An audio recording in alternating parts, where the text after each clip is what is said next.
감사한 내용을 나눕니다.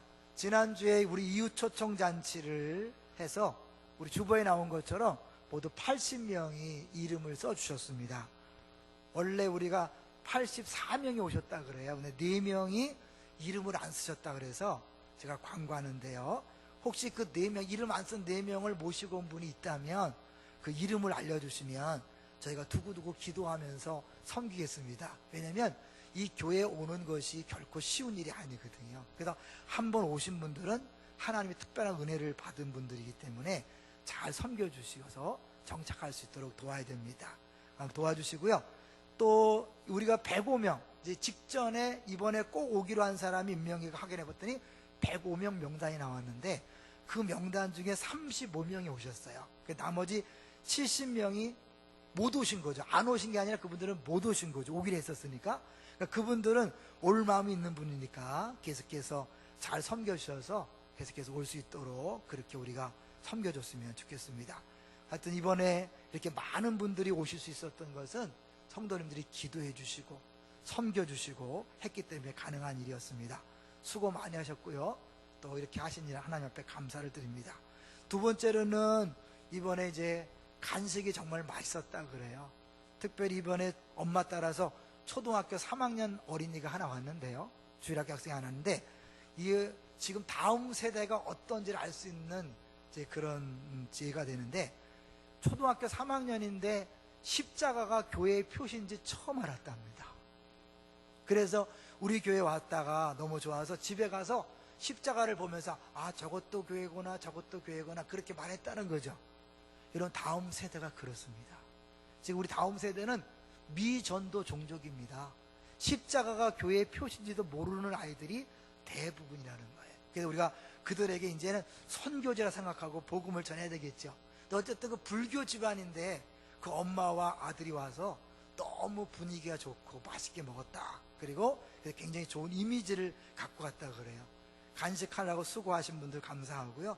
또 이 강사 목사님이 어느 교회보다도 너무 분위기가 좋고 따뜻해서 행복했다. 우리 성도님들이 함께 참여해서 은혜 받고 또 눈물 흘리고 하는 그런 모습을 통해서 전체적인 분위기가 너무 좋았던 것 같습니다. 수고하셨고 동참하셨고 함께 하신 분들에게 감사를 드립니다. 마지막 세 번째로는 요새 각 가정에서 들려오는 신기한 응답 소식이 너무나 많습니다. 그래서 감사해요. 우리가 10년을 이제 하나님 임재를 경험하는 교회에 집중하고 또 다른 10년을 이웃과 열방을 섬기는 교회에 집중하기로 했다고 선포했는데 섬길 수 있도록 가정들에게 복을 주시고 풀어주시는 것을 볼 수 있습니다. 일일이 다 소개할 수 없지만 가정마다 너무 기쁜 소식들이 많아서 정말 행복한 목회를 하고 있습니다. 계속해서 서로를 위해서 기도 많이 해주시기 바랍니다. 오늘 제목을 같이 볼까요? 오늘 제목이 뭡니까? 좋은 소식입니다. 여러분 최근에 들었던 좋은 소식이 뭐가 있습니까? 제가 아까 많은 소식 중에 한 2가지만 얘기한다면요. 우리 집사님 가게가 있는데 세월호 이후에 굉장히 어렵고 또 그래서 사실은 그 가게가 안 됐어요. 그래서 이제 계속 경영하면 적자가 나기 때문에 가게를 중단했는데 그 중단에도 유지부가 몇백만 원씩 들어가는 거예요. 근데 그거를 빨리 매매해야 되는데 워낙 덩치가 크기 때문에 안 되고 수백만 원씩 매달 이렇게 적자가 나는 거였어요. 근데 최근에 그 가게가 매매가 이루어졌다는 소식을 듣고 정말 감사했어요. 그냥 한 달에 수백만 원씩 그렇게 까먹는 형편이었는데 또 하나님이 다른 방법으로 채워주긴 하셨다 그래요. 그래서 유지는 가능했는데 그 문제가 해결돼서 정말 감사하고 또 하나는 최근에 이제 우리 교회 오신 어르신이 하나 있어요. 정말 처음 교회 다니시는데 이번에 제사 문제를 확실히 해결했다는 소식을 듣고 참 너무 기쁘고 감사했어요. 하나님이 우리 공동체 가운데 놀랍게 일하고 있다는 것을 보여주는 증거라서 정말 행복했고요. 감사했습니다. 그런데요, 이런 소식은 들으면 행복하지만 못 듣는다고 문제될 소식은 아니죠. 그죠? 왜냐하면 들으면 좋아요. 같은 공동체이기 때문에. 근데 그것이 못 들었다고 우리 인생에 어떤 문제가 있는 게 아닙니다. 그런데 우리 모두가 반드시 들어야 될 좋은 소식이 있습니다. 그걸 안 들으면 큰일 나는 소식. 들으면 영원토록 행복한 소식이 있죠. 뭐죠? 그게 바로 복음이잖아요. 오늘 우리는 특별히 이 세례 요한의 설교를 통해서 복음의 핵심을 같이 한번 나눠보려고 합니다. 시간이 짧지만 한번 빨리 가보도록 하겠습니다. 여러분, 오늘 본문의 18절을 먼저 한번 보시죠. 18절을 보시면 이 세례 요한이 백성에게 좋은 소식을 전했다고 기록하고 있습니다. 18절을 볼까요? 시작. 또 그 밖에 여러 가지로 권하여 백성에게 좋은 소식을 전하였으나, 이게 좋은 소식이 복음이라는 거예요. 그 소식을 전하는, 사실 오늘 읽었던 7절부터 14절까지 보면 전혀 좋은 소식 같지 않아요. 오히려 우리를 절망하게 만들고 우리를 좌절하게 만드는 설교를 하고 있는 걸 볼 수 있어요. 한번 7절을 볼까요? 7절 시작. 요한이 세례 받으러 나오는 무리에게 이르되 독사의 자식들아, 누가 너희에게 일러 장차 올 진노를 피하라 하더냐. 독사의 자식들이라 그래요. 우리나라는 이제 보통 욕할 때 독사가 아니라 어떤 동물을 댑니까? 예, 개를 들죠. 개 어쩌고저쩌고. 근데 이 유대 사회에서는 제일 심한 욕이 독사의 자식이라는 거예요. 독사라는 건 뭐예요? 사단을 상징하잖아요. 그러니까 사단의 새끼들아, 사단의 자식들아 라고 그렇게 세례 요한이 얘기하는 거예요. 예수님도 나중에 그런 표현을 썼죠. 근데요, 이 사람들은 자기들 마음속으로는 누구라고 생각했냐면 아브라함의 자손이라고 생각한 사람들이에요.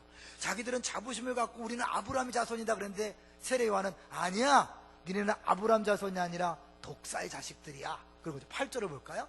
8절 시작. 그러므로 회개에 합당한 열매를 맺고 속으로 아브라함이 우리 조상이라 말하지 말라. 내가 너희에게 이르노니 하나님이 능히 이 돌들로도 아브라함의 자손이 되게 하시리라.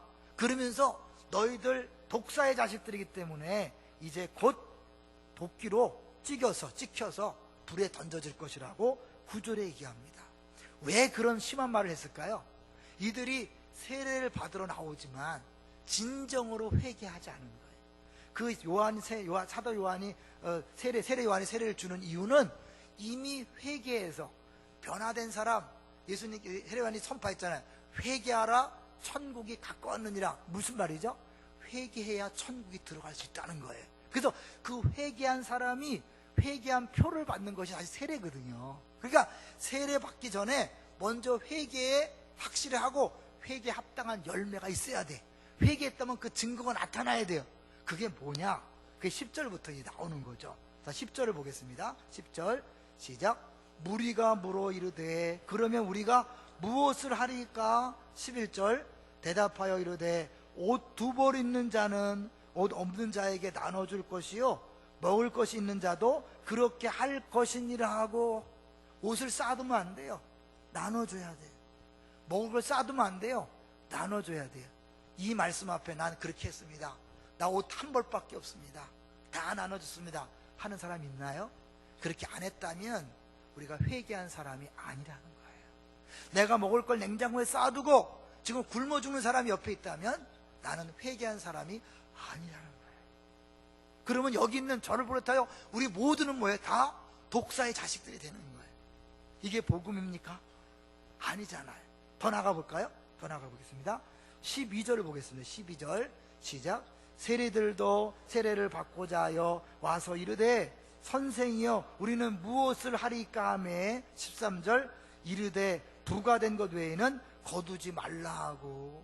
세리는 로마의 앞잡이가 돼서요, 로마가 요구하는 1인당 10,000원이면 그 10,000원의 세금만 거두는 게 아니라 20,000원, 30,000원, 50,000원, 100,000원을 걷어서 10,000원만 로마에 내고 나머지는 자기가 입마에 포켓하는 거예요. 그래서 이 못된 세리들이 그 백성들을 많이 힘들게 했어요.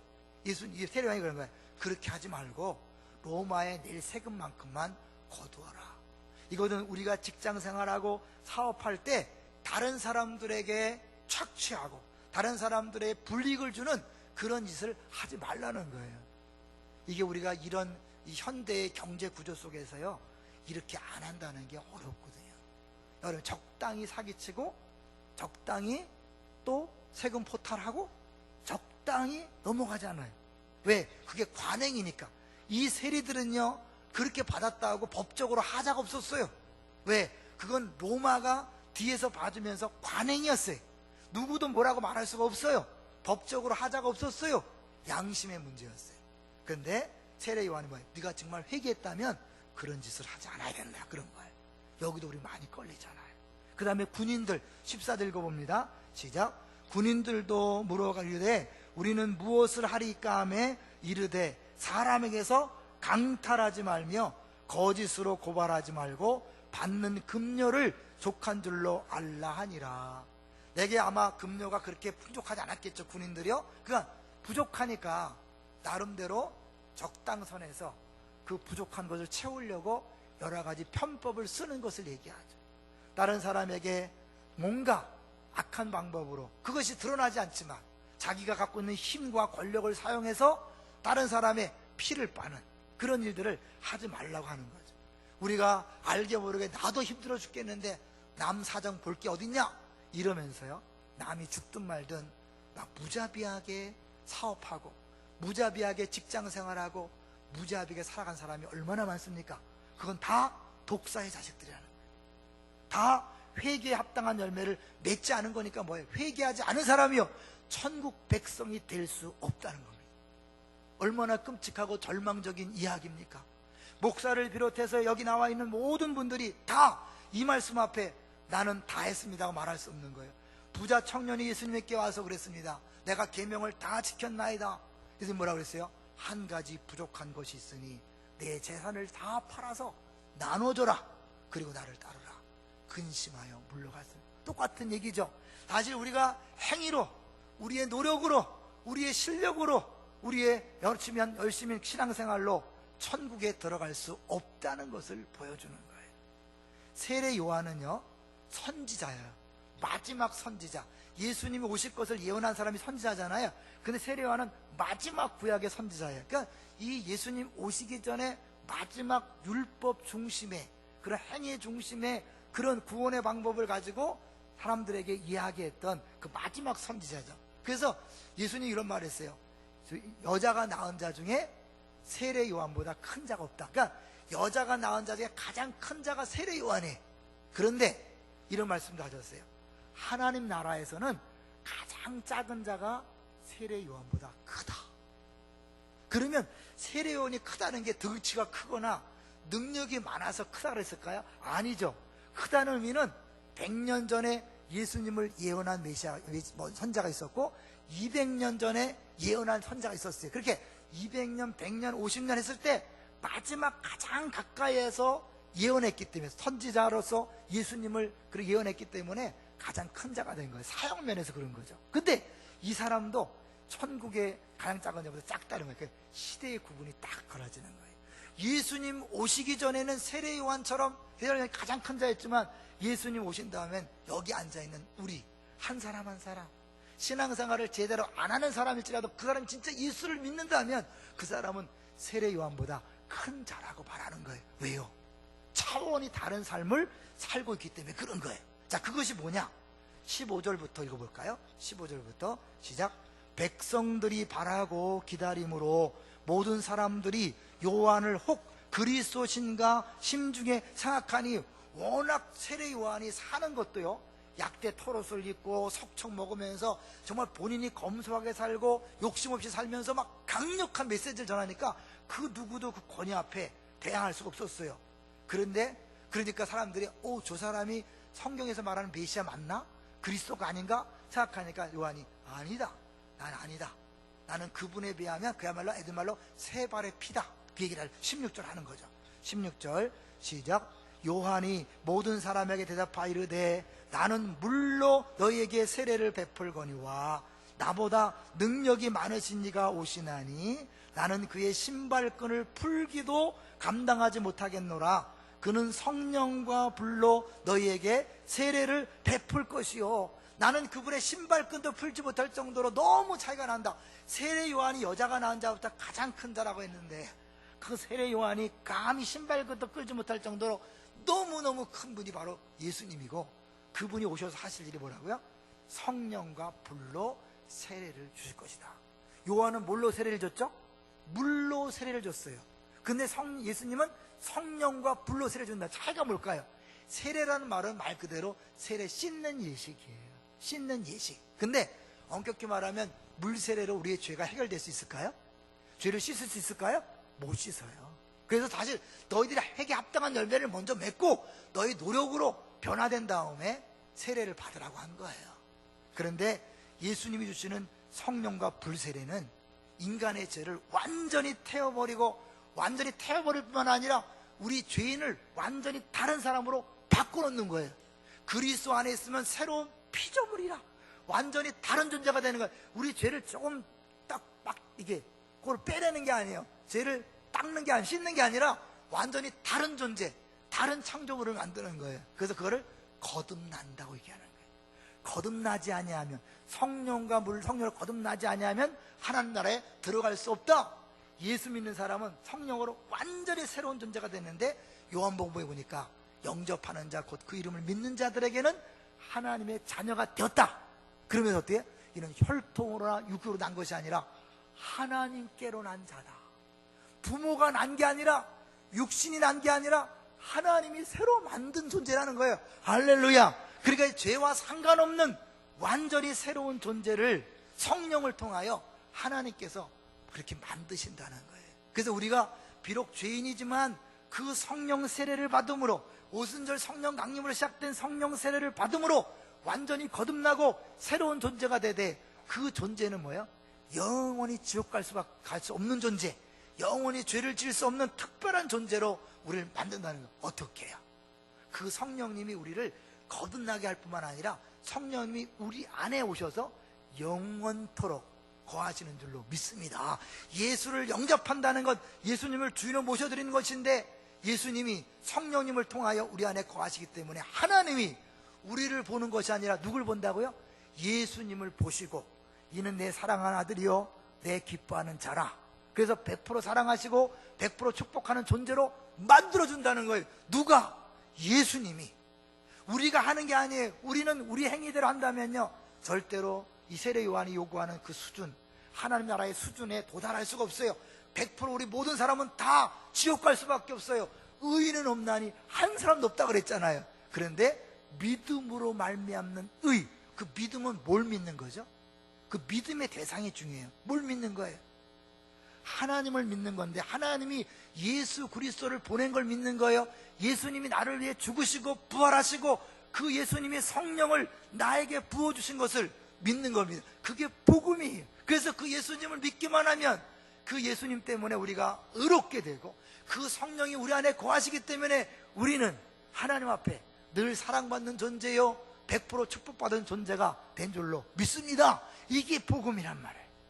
그런데 이것을 구약 성경을 통해서 더 분명히 알 필요가 있어요. 자, 17절을 볼까요? 이 예수님이 오셔서 하실 일이 뭔가를 17절에 이렇게 표현합니다. 17절 시작. 손에 키를 들고 자기의 타작마당을 정하게 하사 알곡은 모아 곡간에 들이고 쭉정이는 꺼지지 않는 불에 태우시리라. 예수님이 오셔서요, 타작을 향해서 갈른다는 거예요. 의인과 악인을 갈라서 악인들 껍데기는 다 지옥불에 던진다는 거예요. 자, 이게 그러면 어디와 연관되는가? 시편 1편을 가보셔야 돼요. 바쁘지만 우리 시편 1편 가보겠습니다. 시편 1편은요 시편 전체의 핵심적인 주제일 뿐만 아니라 성경 전체의 주제라고 해도 과언이 아니에요. 복 있는 사람에 대해 얘기하면서 의인과 악인에 대해서 이야기하기 때문에, 결국 성경은 뭐예요? 의인과 악인에 대한 얘기거든요. 그래서 1절, 시편 1편 1절, 성경 우리 805쪽이죠.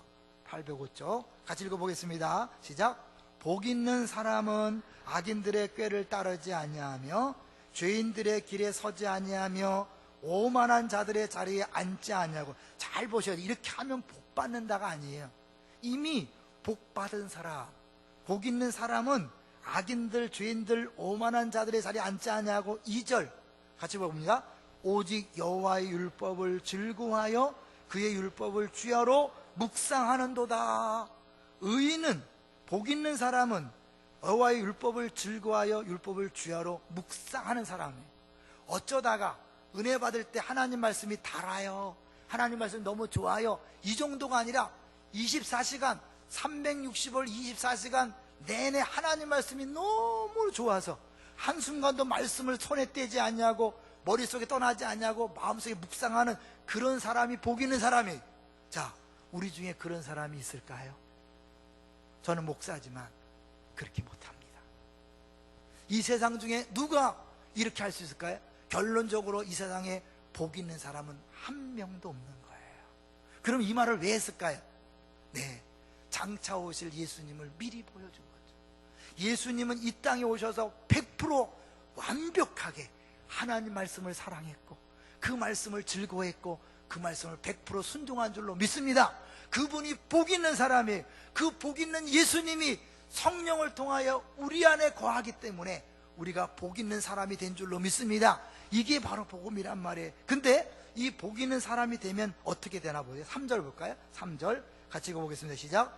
그는 시냇가에 심은 나무가 철을 따라 열매를 맺으며 그 잎사귀가 마르지 아니함 같으니 그가 하는 모든 일이 다 형통하리로다. 할렐루야.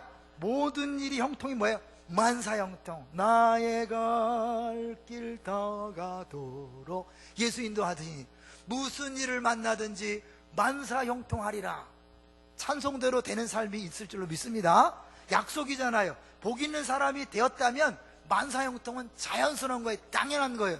여러분이 정말 복 있는 사람이고 의인이 됐다면 그런 거예요. 근데 만약에 의인이 아니라면 뭐예요? 둘 중에 하나예요. 악인이란 말이에요. 악인은 어떻게 되나 볼까요? 4절 읽어보겠습니다. 시작.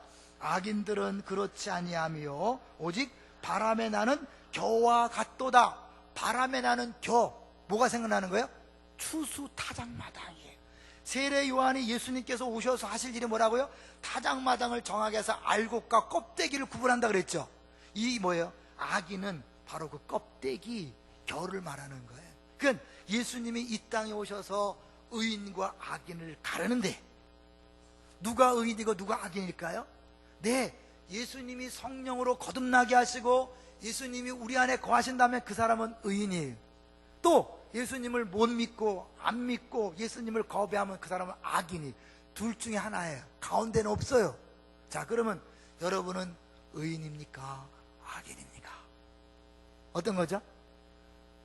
의인 맞습니까? 혹시 세례요한이 욕했던 사람처럼 나는 의인이라고 생각하는데 정말 의인이 아니라 마귀의 자식들, 사탄의 자식은 아닙니까? 악인이 아닙니까?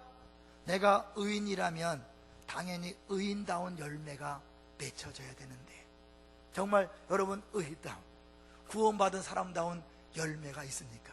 그것이 완벽하게 여기 세례요한에게처럼 이렇게 두 벌로 한 벌 나눠주고 음식 나눠주고 이 정도는 아니더라도 여러분이 예수 믿고 분명히 달라진 모습이 있어야만 되는 거죠. 왜요?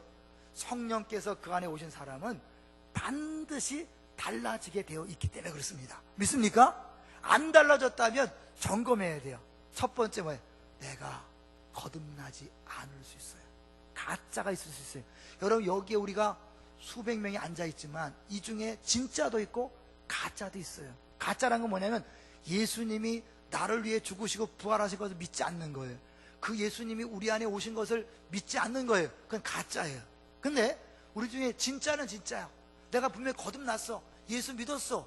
그런데도 여전히 내가 특별한 열매가 나타나지 않는다면 그 사람은 구원 못 받은 게 아니라 이 복음이 진짜 무엇을 의미하는지 잘 모르기 때문에 그래요. 이 복음이라는 것은 단순히 소식이 아니라 우리 인생과 존재와 삶을 바꿔놓는 능력이 있는 줄로 믿습니다. 그래서 우리 교회에 한 분을 제가 소개하려고요. 아까 처음에 얘기했던 것처럼 우리 어르신이 교회 나온 지 정말 얼마 안 됐어요.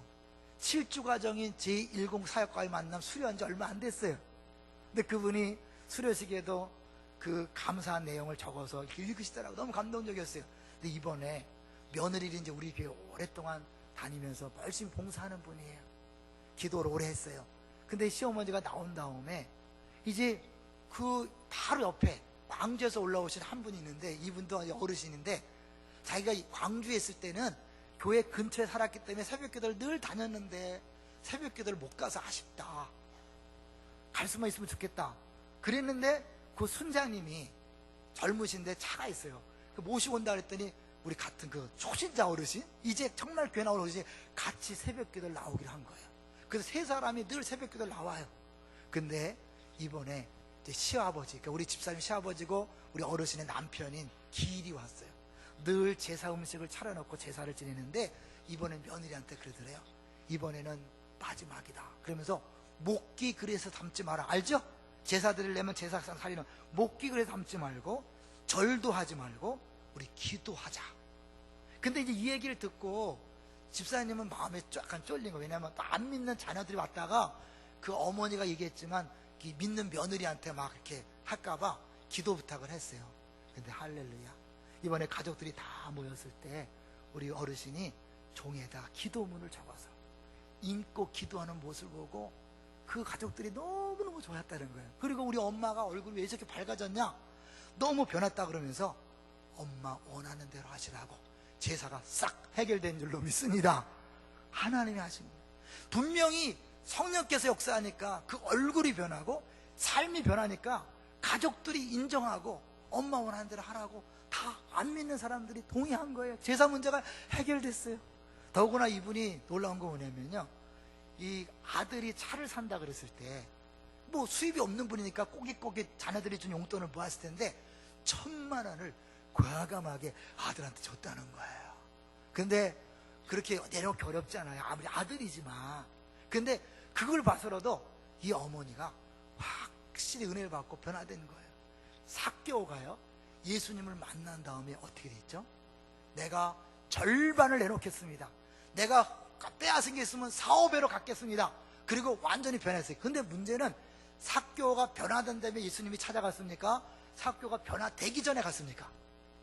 변화되기 전에 여전히 세리로 욕심을 부릴 때 예수님이 찾아가서 주변 사람들이 막 수군거렸어요. 죄인의 집에 간다고. 근데 예수님이 가셔서 그 세리가 변화되니까 주머니가 열린 거거든요. 여러분, 우리 중에 그런 사람이 있어요. 난 술, 담배 끊은 다음에 교회 나온다? 아니에요. 그럴 필요 없어요. 여러분, 그냥 나오는 거예요. 나와서 여러분 진짜 예수님을 만나면 그건 자연스럽게 해결됩니다. 할렐루야. 내가 억지로 착하게 하려고, 나눠주려고, 용서하려고 하는 게 아니라 성령이 우리 안에 오시면 저절로 되는 거예요. 열매는 저절로 맺히는 거예요. 저절로 변화되는 거예요. 그런데 내가 복음을 정확히 모르면요, 거듭났다 할지라도 이게 안 되는 거예요. 왜? 복음이란 자체는 내 존재가 바뀌어서 하나님이 나를 사랑한다니까요. 나를 100% 축복해서 만사 형통의 복이 주어졌다니까요. 할렐루야. 여러분, 만사 형통이 주어졌는데 뭘 걱정하세요? 애가 대학교 떨어졌다고요? 여러분, 만사 형통인데 뭘 걱정하세요? 그 떨어진 게 더 유익될 수 있어요. 요셉이 형통했다 그러는데 그는 뭐예요? 노예로 팔려갔어요. 노예로 팔려갔기 때문에 애굽의 총리가 될 수 있었던 거예요. 그가 감옥에 들어갔어요. 감옥에 들어갔기 때문에 총리다운 수업을 받을 수 있었고 총리 역할을 할 수 있었던 거예요. 여러분, 우리가 만사형통이라는 걸 진짜 믿는다면 그때면 어때요? 이제 두려움이 없는 거예요. 염려가 없는 거예요. 걱정이 없는 거예요. 내가 더 빼앗고 더 움켜쥐고 지지 않으려고 할 필요가 있다 없다? 없는 거예요. 왜 여러분 지지 않으려고 그래요? 왜 더 많이 가지려고 그래요? 왜 빼앗으려고 그래요? 내가 그래야 내 인생이 성공할 수 있고 그래야 내가 내 인생이 보장된다고 생각하는 거죠. 누가 책임지는 거예요? 내가 책임지려고 하는 거예요. 복음을 안다면 여러분요, 복음을 믿는 순간 하나님이 여러분의 책임자가 되시는 줄로 믿습니다. 우리로 말하면요, 대통령이 내가 당신 뒤봐줄게, 마음껏 사업해. 삼성 이건희 회장이 지금 누워있지만 내가 뒤봐줄 테니까 마음껏 해. 이렇게 대통령, 경제 최고의 사장, 또 주변에 힘 있는 사람들이 다 내가 너 밀어줄 테니까 마음껏 해. 그걸 믿으면 어떡합니까? 믿으면 마음껏 하죠. 안 믿으면 못하는 거죠. 여러분, 정말 복음을 믿습니까? 그렇다면 여러분, 마음껏 사시기를 주의 이름으로 축원합니다. 두려워할 거 없죠? 염려할 거 없죠? 왜요? 그분이 나를 100% 사랑하시고 100% 축복하되 이미 만사형통이 시작됐는데 뭘 두려워하고 뭘 염려합니까? 그걸 안 믿기 때문에 그러는 거예요. 다시 점검하세요. 나 정말 예수 믿는 거 맞나? 거듭나지 않았는데 거듭났다고 스스로 속으면 안 됩니다. 여러분, 진짜 여러분 예수 믿는지 점검하세요. 내가 10년 20년 교회 다녔는데 아니에요. 그 중에서도 안 믿는 사람이 있을 수 있어요. 거듭나야 합니다. 예수 믿어야 합니다. 예수 영접해야 합니다. 그러나 내가 분명히 거듭났어요. 근데 여전히 두려워하고 불안에 떨고 염려하고 애들이 조금 어려워지면 그것 때문에 막 견디지를 못한다, 불안하다. 그 사람은 아직 복음을 정확히 모르는 거예요. 복음이 그냥 복된 소식으로 들어도 되고 안 들어도 되는 게 아니라 그 소식을 진짜 믿는다면 우리 인생이 변화된 겁니다. 존재가 변화된 겁니다. 어떻게? 스바냐로 한번 가볼까요? 스바냐, 이제 말씀을 정리하려고 그래요. 구약성경 스바냐 3장 14절로 가보겠습니다. 우리가 어느 정도로 바뀌었는가를 볼 거예요. 이건 내가 열심히 노력해서 기도해서 신앙생활 잘해서가 아니라 그분이 우리 가운데 왕으로 오시면 저절로 되어지는 거고 이루어지는 거예요. 자, 스바냐 3장 14절 1309쪽이에요. 잘 하시는 말씀이죠. 같이 읽어보겠습니다. 14절. 시온에 따라 노래할지어다. 이스라엘아 기쁘게 부를지어다. 예루살렘 따라 전심으로 기뻐하며 즐거워할지어다. 왜 기뻐하며 즐거워하라 그래요? 자, 15절. 여호와가 내 형벌을 제거하였고 내 원수를 쫓아냈으며 이스라엘 왕 여호와가 내 가운데 계시니 내가 다시는 화를 당할까 두려워하지 아니할 것이다. 예수 우리 왕이요, 예수님 왕으로 이 땅에 오셔서 임마누엘 우리 가운데 오셨을 뿐만 아니라 내 안에 계십니다. 믿습니까? 이게 복음이잖아요. 내 안에 그분이 계셔요. 왕으로 계셔요. 그런데 뭘 두려워하냐? 두려워하지 마라. 화를 당할까 두려워하지 말라. 16절 시작. 그날에 사람이 예루살렘에 이르기를 두려워하지 말라. 시온아 내 손을 늘어뜨리지 말라. 낙심하지 말라는 거예요. 17절 이제 잘하신 말씀 한 천천히 읽어봅니다. 너의 하나님 여호와가 너희 가운데 계시니 그는 구원을 베푸실 전능자이시라. 그가 너로 말미암아 기쁨을 이기지 못하시며 너를 잠잠히 사랑하시며 너로 말미암아 즐거이 부르며 기뻐하시리라 하리라. 아멘. 구약시대 때 말씀한 거예요. 세례 요한이 말한 것처럼 구약시대 선자들은 너희들이 회개하지 아니하면, 회개 합당한 열매를 맺지 아니하면 너희들은 천국 백성이 아니고 사단의 자식들이다, 마귀의 자식들이다. 그런데 그때 그 왕이 오시면, 그 예수님이 오시면 하나님이 너희를 위하여 기쁨을 이기지 못하며 잠잠히 사랑하시며 너 때문에 즐거이 부르며 기뻐한다는 거예요. 아우 저 인간 저거, 내가 저걸 어떻게 낳았지, 저것도 내 자식이라 그런 게 아니에요. 하나님 우리를 볼 때 흐뭇해하는 거예요. 기쁨을 이기지 못하는 거예요. 기뻐 죽겠다. 누구 때문에요? 내가 기도 많이 해서? 성경 많이 읽어서? 아니요, 내 안에 예수님 때문에. 우리 한 사람 한 사람을 내가 너 때문에 기뻐 죽겠다, 너 정말 사랑한다. 할렐루야. 우리 하나님 그러시는데 뭐를 안 주겠어요? 어떻게 형통하지 않겠어요? 어떻게 안 될 수가 있어요? 잘 될 수밖에 없는 줄로 믿습니다. 그걸 진짜 믿는다면 여러분 조금 어렵다고 불안해하지 마세요. 염려하지 마세요. 싸우지 마세요. 빼앗지 마세요. 양보하세요. 죽으세요. 주님이 알아서 다 책임져 주십니다. 이 복음을 믿는 사람들이 가는 곳에 그 가정이 안 변하겠습니까? 그 직장의 사업장이 안 달라지겠습니까? 여러분 한 사람 한 사람이 그 변화의 주역이 된 줄로 믿습니다. 이제 진짜 복음을 확실히 알고 그 복음을 누리면서 여러분 자유케 되시기를 주의 이름으로 축원합니다.